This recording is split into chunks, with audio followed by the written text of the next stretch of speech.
Well, I want to talk with you a little bit about building my piece or your piece of the wall. In other words, how can we strengthen and build up the Church of Jesus Christ in Thunder Bay, where we have been called to live and minister?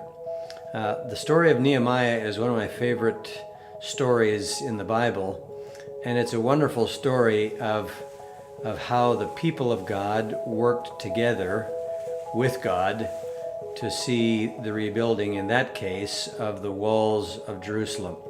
Now, Jerusalem had been in disgrace for about 140 years since Nebuchadnezzar had broken down the city and torn down the walls and burned the gates.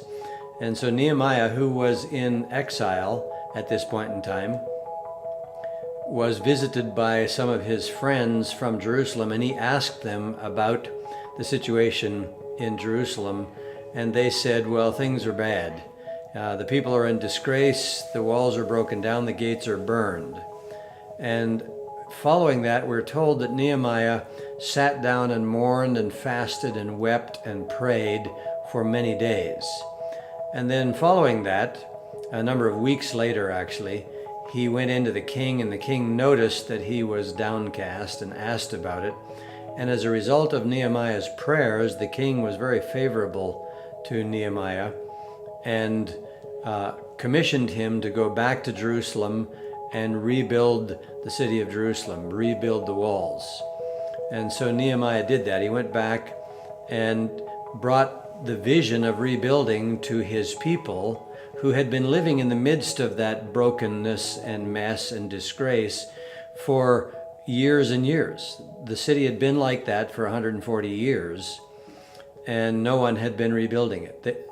Under Ezra, previously, they had tried to rebuild it, but got stopped.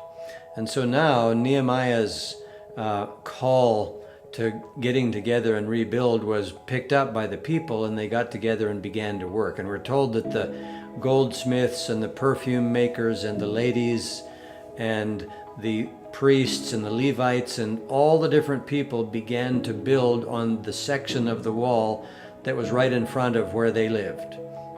And in the process of this, they faced a great deal of opposition and harassment and attacks from the enemy and discouragement coming from within. And in spite of that, Nehemiah, we're told, every time they faced a challenge or a battle, Nehemiah would say, well, I prayed to God and then I spoke to the people. And in one case, let me just read to you what it says. After a battle, Nehemiah says this, "Then as I looked over the situation, I called together the nobles and the rest of the people and said to them, don't be afraid of the enemy. Remember the Lord, who is great and glorious, and fight for your brothers, your sons, your daughters, your wives, and your homes." And as a result of their persisting in prayer and working together, they began to see the walls rebuilt. And it says on October the 2nd, the wall was finished just 52 days after the work had begun.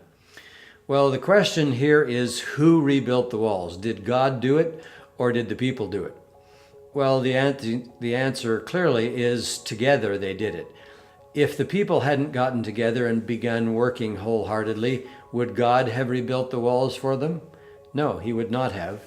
And on the other hand, God certainly could have rebuilt the walls, but he was waiting for the people to take up their responsibility and work together and trust him to give them the strength and the resources to do the job that needed to be done.